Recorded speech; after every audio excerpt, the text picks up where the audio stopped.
기도하겠습니다.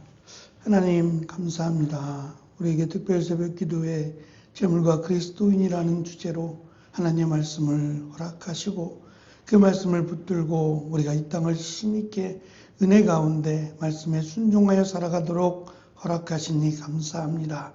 이 믿음의 은혜를 더하여 주시고 하나님께서 약속하신 귀한 은혜들이 이 땅 가운데 우리와 함께 하시며 하나님의 영광을 위하여 우리가 우리의 물질을 또 우리를 사용되어지도록 주님 도와주옵소서. 오늘도 하나님 함께하여 주시며 함께 말씀 가운데 기도 가운데 하나님의 은혜를 구하며 나아갈 때에 우리의 길을 인도하여 주시고 주장해 주옵소서. 감사드리며 예수님의 이름으로 기도합니다. 아멘. 찬송 430장 찬양드립니다. 430장 찬송입니다.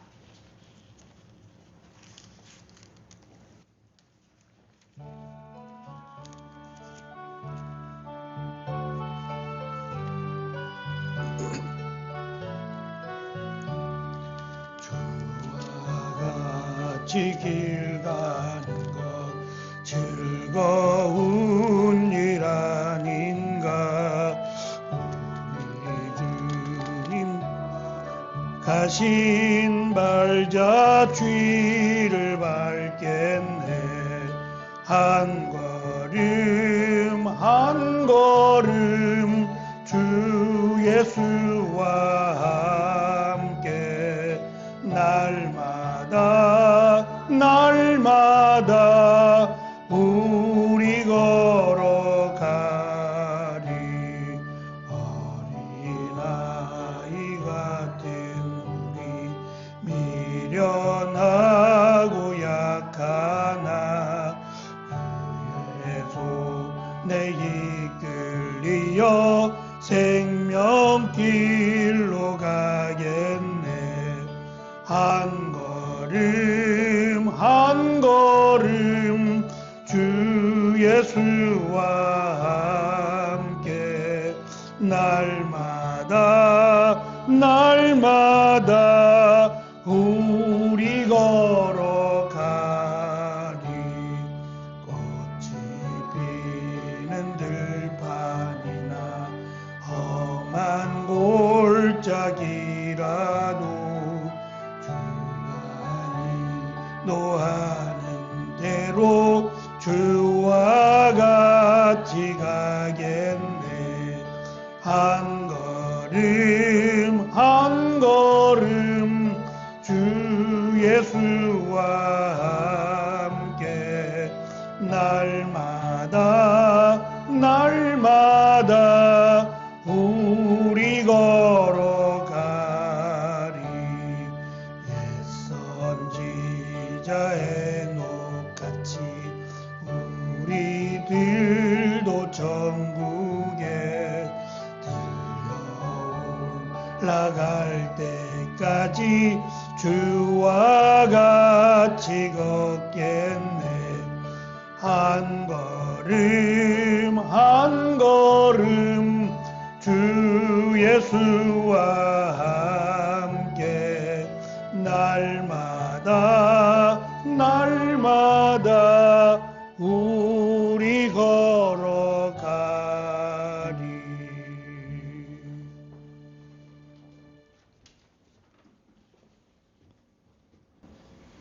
사랑이 많으신 하나님, 신년 특별 새벽 기도회를 통해 기도와 말씀으로 한 해를 시작하게 하시니 감사합니다. 2026년 새 사람을 입으라 라는 말씀에 맞게 이제는 죄에서 돌이켜 선을 행하며 옛사람을 벗어버리고 심령이 새롭게 되어 새 사람을 입도록 도와주세요. 우리는 가난한 자 같으나 많은 사람을 부유하게 하며 아무것도 가지지 않은 자 같지만 모든 것을 소유한 사람임을 잊지 않도록 도와주세요. 우리의 어려움, 연약함을 모두 주님께 맡기오니 아픈 자들은 온전히 치유하여 주시고 연약한 자들은 강건함을 주시며 이 모든 과정에서 우리의 믿음이 더욱 성장하도록 도와주세요.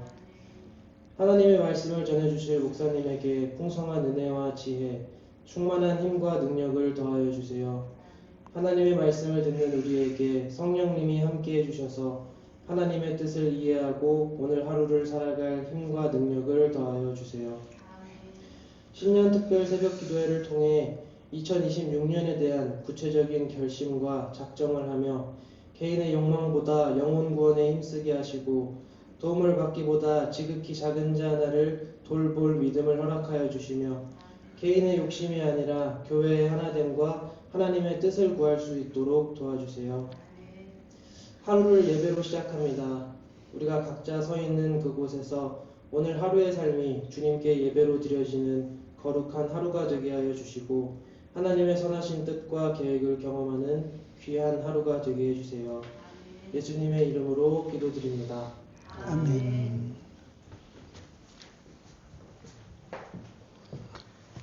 하나님 말씀 고린도 후서 6장 8절에서 10절까지 말씀입니다. 고린도 후서 6장 8절에서 10절입니다. 제가 가진 성경은 신약 292면에 있습니다. 신약 292면에 고린도후서 6장 8절에서 10절까지 말씀 우리 한 절씩 교독하겠습니다. 8절로 10절입니다. 제가 먼저 봉독합니다. 우리는 영예도 얻었고 모욕도 받았고 비난과 칭찬도 받았습니다. 우리는 거짓말쟁이로 취급을 받았지만 사실은 진리를 말하였습니다.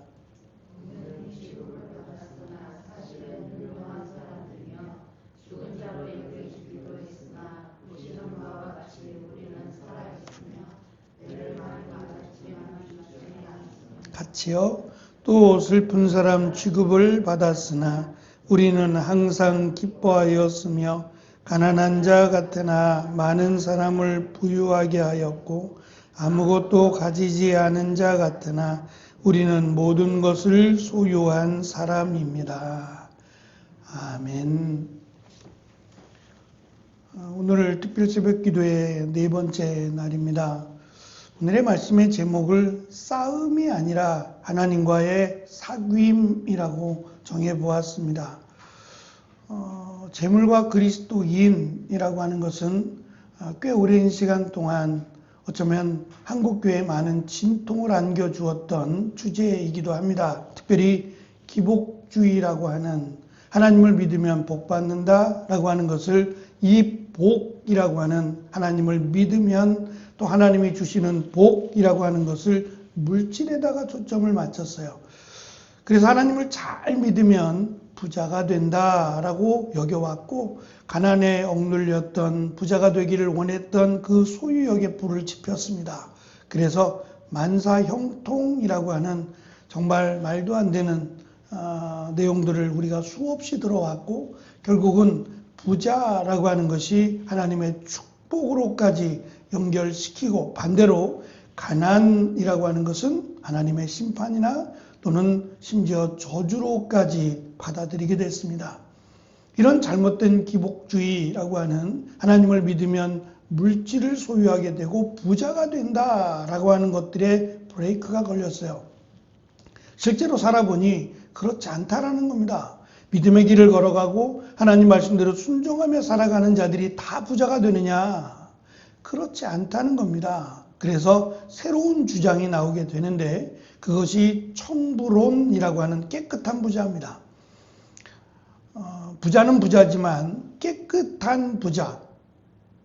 이것이 또 다른 기복주의의 변화라고 할 수 있습니다. 그런데 여기서 더 나아가서 성경은 또는 우리에게 하나님의 말씀은 깨끗한 부자에서 더 업그레이드가 되기를 원하고 그것이 의로운 부자입니다.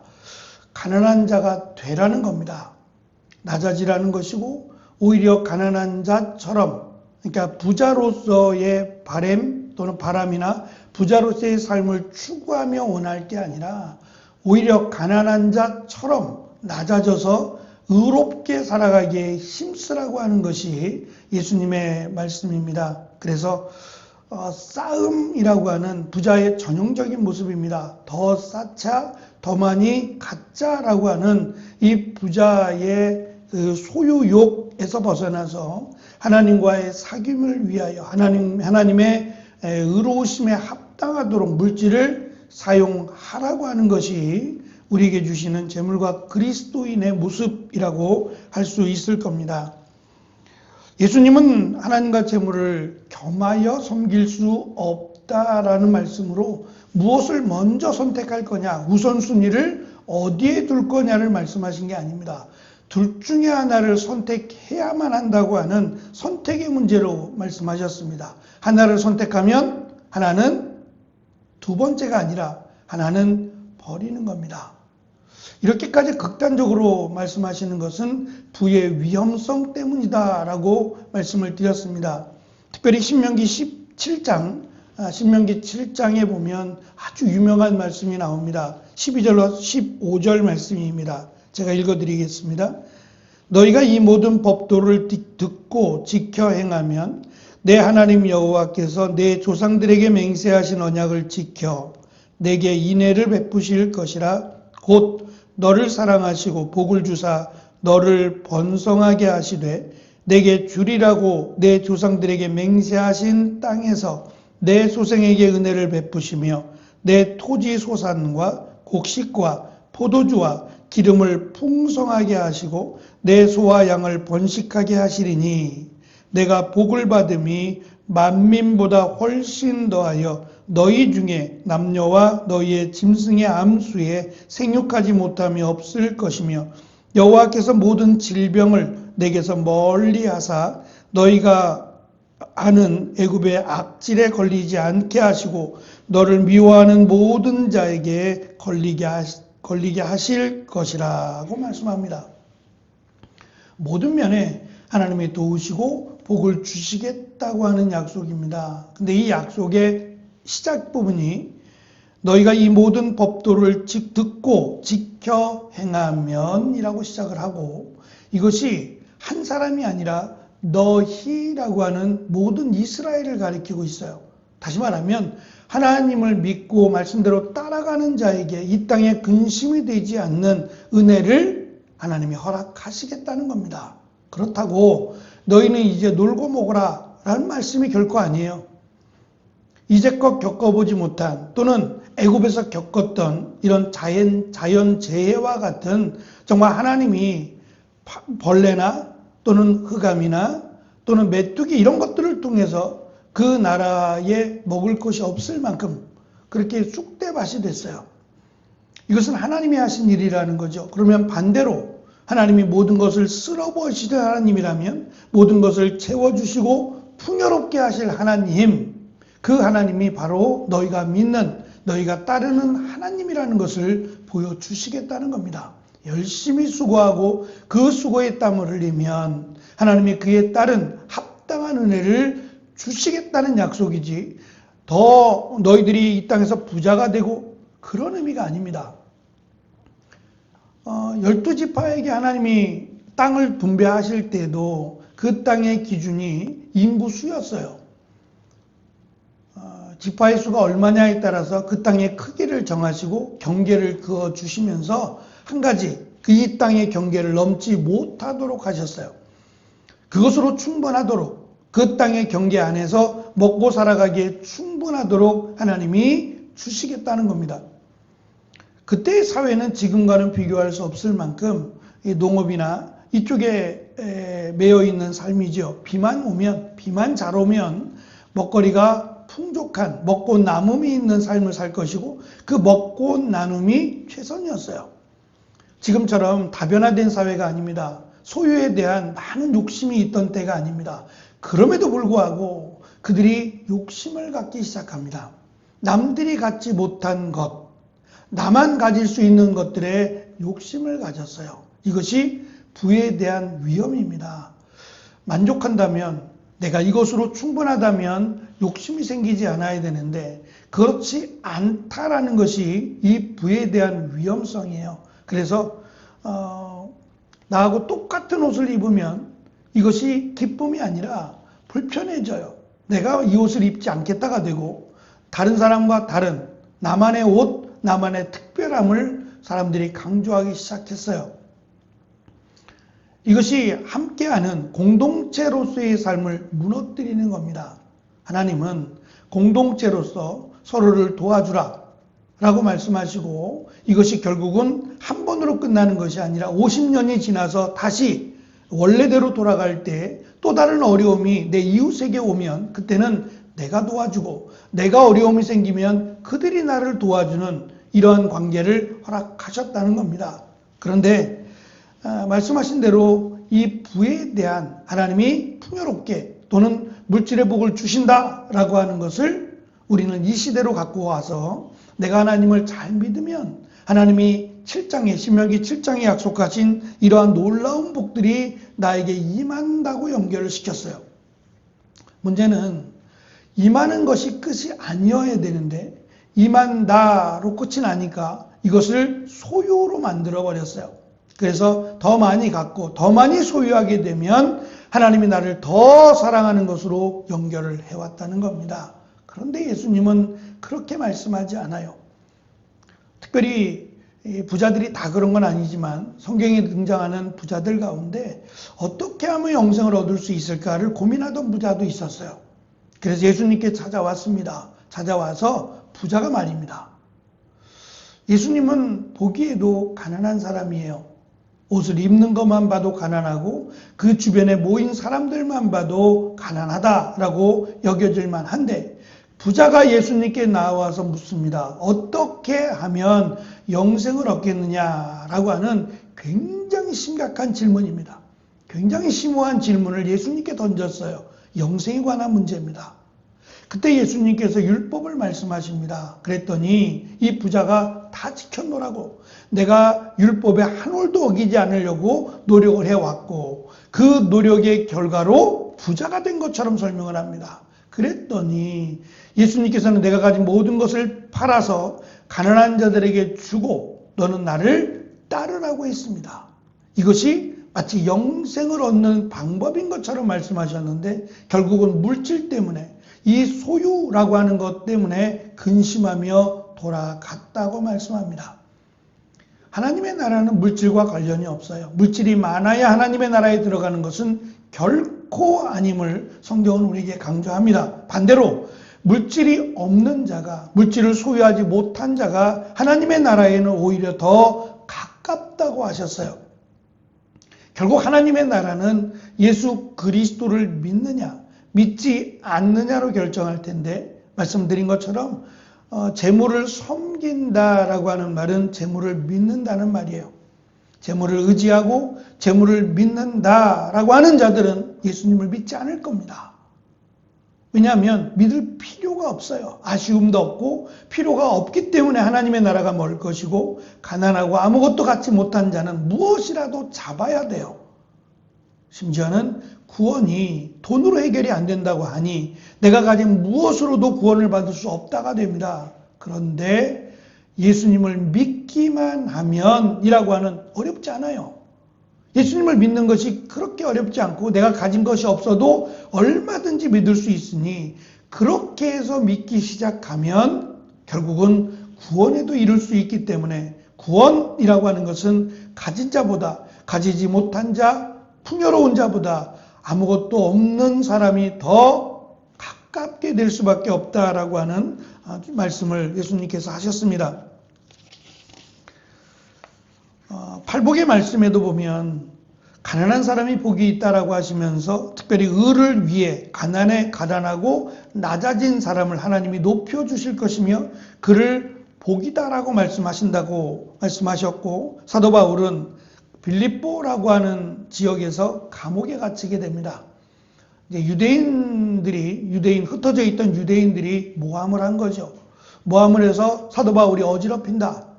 또 로마의 황제를 믿지 말라고 얘기하더라 라는 말들로 폭동을 일으켜서 결국 사도 바울과 그 일행들이 감옥에 가게 됩니다. 그때 사도 바울이 이러한 말을 합니다. 감옥에서 말입니다. 내가 가난해서 이렇게 말하는 것이 아닙니다. 나는 어떠한 형편에서도 즐거워하는 법을 배웠습니다. 바울의 이 풍요로움이라고 하는 것은 소유의 많음이 아니라 감옥에서도 아무것도 가질 수 없는, 전혀 풍요와는 상관이 없는 그곳에서도 충분하다라고 고백을 합니다. 예수 그리스도만 있으면 자신은 행복하고 충분하다라는 고백을 합니다. 이것이 우리가 생각하는 부자의 모습이어야 됩니다. 특별히 오늘 우리가 읽은 말씀에 보면 10절에 슬픈 사람 같으나 우리는 항상 기뻐합니다. 가난한 자 같으나 우리는 많은 사람을 부유하게 합니다. 아무것도 없는 자 같으나 우리는 모든 것을 가졌습니다. 라고 말합니다. 어떤 면에서 이 땅을 살아가는 우리는 사실 우리의 힘으로 또는 우리의 능력으로 이 땅을 살아나가는 것처럼 그렇게 보여질 수 있습니다. 하지만 이 땅을 창조하시고 이 땅을 주관하시는 하나님이 바로 예수 그리스도를 믿는 자들에게 아버지가 되신다라고 약속을 해주셨습니다.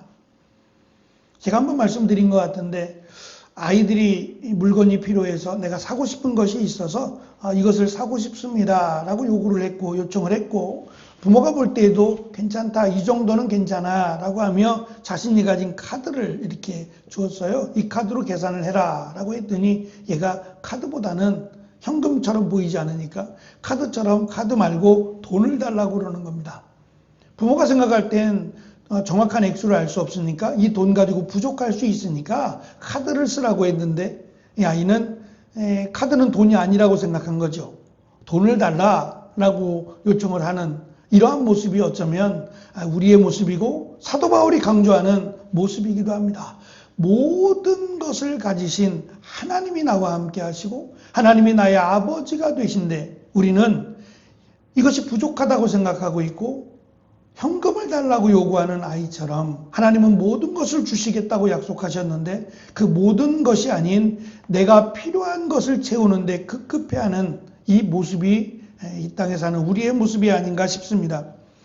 성경에서 강조하는 진정한 복이란 근원, 참된 복의 근원이신 하나님과 하나가 되고 그 안에서 참된 안식을 누리는 것을 복이라고 말합니다. 불완전하지만 이 땅에서는 완벽하지 않지만 하나님이 나와 함께 하심을 고백할 수 있고 하나님이 나를 도우심을 느낄 수 있다면 그것을 성경에서는 복이라고 말하고 우리도 그렇게 고백합니다.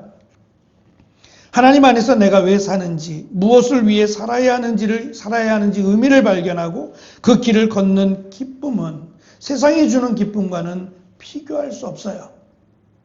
그래서 하나님의 일을 하겠다라고 하는 사람들, 특별히 대표적으로 목사가 되겠다라고 할 때 굉장히 두렵고 또 부족함을 많이 느낍니다. 그래서 말씀드린 것처럼 심지어는 목사의 과정을 다 마치고 목사 안수를 받을 때 내가 과연 받을 자격이 있나? 라고 하며 심지어는 한 해를 이렇게 뒤로 물리려고 하는 사람도 있어요. 내가 너무 부족하니 다음에 받겠다 라고 이렇게 물으려고 제 주변에도 있었습니다. 그때 아주 호되게 혼났어요. 그럼 내년이면 괜찮아? 후년이면 괜찮고? 부족한 나를 쓰시겠다고 하나님이 말씀하셔서 세우셨는데 왜 내가 나는 여전히 부족하니까 지금은 아니요 라고 말을 하느냐는 거죠. 오히려 목사 안수를 받고 오히려 이 부족함을 고백하며 힘써 하나님의 일을 하는 것이 맞다라고 하는 교훈을 주시기도 했습니다. 그럴 때 참 두근거리는 마음으로 내가 하나님의 영광을 위해 살겠다라고 말하며 안수를 받지요. 저희 노회에는 시차례가, 저희가 속한 교회에 시차례가 작습니다. 한 10교회밖에 안 돼요. 다른 시차례에 비해서 굉장히 작은데 새로 신생된 시차례이기 때문이기도 합니다. 시차례에는 대부분 다 목사님들이 좀 저보다 훨씬 젊어요. 젊은 목사님들인데 그러다 보니까 교회가 작고 연약해서 시차례에 계신 목사님들 중에는 이중직, 그러니까 일하시는 목사님들이 몇 분 더 계세요. 특별히 이 교회를 아주 예쁘게 꾸며서 이 교회 안에 사람들을 이렇게 쉴 수 있는 공간으로 만들어 놨어요. 도심에서 대여를 하고, 그러니까 주중에는 이렇게 모이지 않으니까 임대하는 일도 함께 병행해서 합니다. 이렇게도 고민하시고 병원 의료차를 운전하는 일을 하고 계세요. 한 해가 거듭되고 되면서 이제 일을 하니까 시차례 모임도 잘 못 나오시고 모임에도 잘 나오기 힘들어 하셨는데, 최근에 목사님이 어떠한 변화가 있었는지 모르지만 시차례도 나오시고 하면서 물어봤어요. 목사님 어떻게 나오게 됐습니까? 라고 했더니 일을 그만하게 됐대요. 병원도 어려워져서 사람을 줄이면서 결국은 자기도 그만하게 됐고, 이 그만하게 되면서 고민을 많이 했대요. 내가 다른 일을 알아볼까? 또 다른 일을 해야 되는 것 아닌가? 사실은 이 땅에서 먹고 사는 일을 생각하면 해야 되는 게 맞습니다. 자녀들을 키우고 하려면 일을 하는 게 맞는데 해보니까 끝도 없더라는 거예요. 내가 계속 이 일을 하면서 목회자의 길을 걸어갈 수 있을까를 끊임없이 고민했대요. 말씀을 준비하면서 죄송하고, 또 내가 성도들에게 말씀을 전하면서도 부족하다라고 느낄 때마다 늘 가슴 한켠이 내가 맞나? 내가 이렇게 하는 게 옳은가를 늘 고민해 왔대요. 그러다가 어쨌든 인원 감축으로 자신이 일을 그만하게 되면서 또다시 기도했대요. 다시는 돌아오지 않을 시간, 하나님이 나에게 이 거룩한 일을 맡기셨는데 어떻게 하는 것이 하나님이 원하시는 것일까를 놓고 기도하기를 시작했대요. 기도하면서 자신의 마음은 이미 정해졌대요. 이미 정해졌는데 확인하고 싶었던 거죠. 그래서 이번엔 과감하게 내려놓고 하나님께 맡기기로 했답니다. 그러면서 일단은 내려놓으면 다가오는 것이 경제적인 어려움이에요. 이건 당장 눈앞에 나오는 일입니다. 이 어려움이 다가오면서 여전히 또다시 갈등 아닌 갈등을 하게 되지만, 하나님이 살아계시고 하나님이 도우실 것이다. 이제껏 나를 하나님이 도우신 것처럼 도우실 것이다 라고 하는 기도를 하면서 나아가고 인도라고 이야기를 해주더라고요. 그래서 한편으로는 대단하다, 귀하다 라고 생각하면서, 또 한편으로는 이것을 잘 이겨낼 수 있도록 하나님이 도와주실 것을 또한 기도해야겠다라는 생각도 같습니다. 하나님이 우리에게 원하시는 게 무엇일까? 이것이 우리가 또 부자가 해야 될 가장 중요한 기도와 또 삶의 모습이라고 생각합니다. 소유가 아니라 이것을 통해서 어떻게 하면 하나님이 기뻐하실까를 생각한다면 그는 의로운 부자가 될 수 있을 겁니다.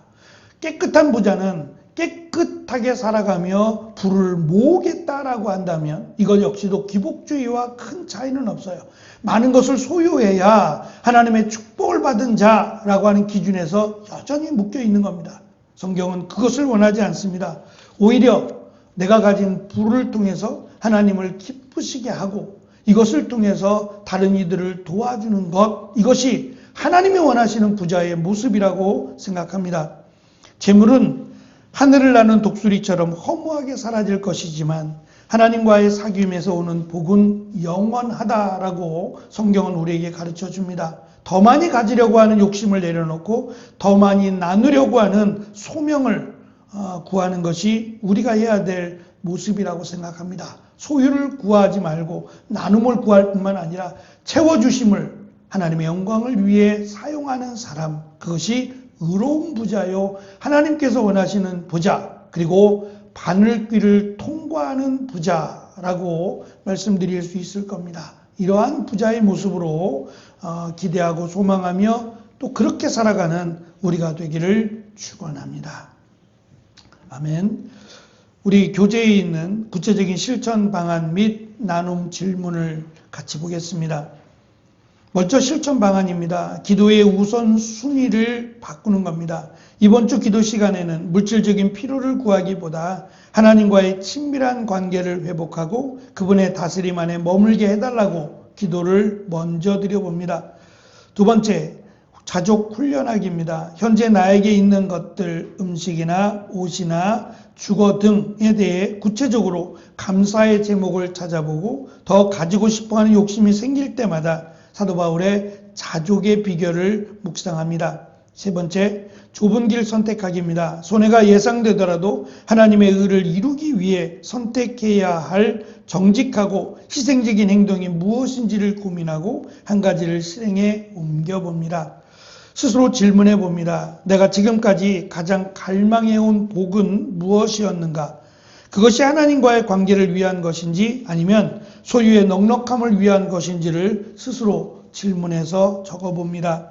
삶의 좁고 협착한 길을 걸어가면서도 주님이 주시는 위로와 평안을 경험했던 적이 있다면 한번 묵상해 보시고 기록해 보시기를 바랍니다. 아무것도 없는 자 같으나 모든 것을 가진 자라는 바울의 고백이 나의 삶에서 실제적인 고백이 되기 위해 나에게 필요한 변화가 무엇일지 또 고민하면서 기록해 보시면 좋겠습니다.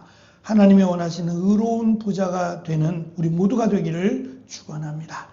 기도하겠습니다. 주님 감사합니다. 오늘도 우리에게 주신 말씀 싸움이 아니라 하나님과의 사귐이 더 중요함을 우리에게 가르치시고 무엇보다 이 땅에 쌓으려고 하는 부자보다 나누려고 하는 하나님의 의를 위한 삶을 살기 위한 부자가 되라고 말씀하셨습니다.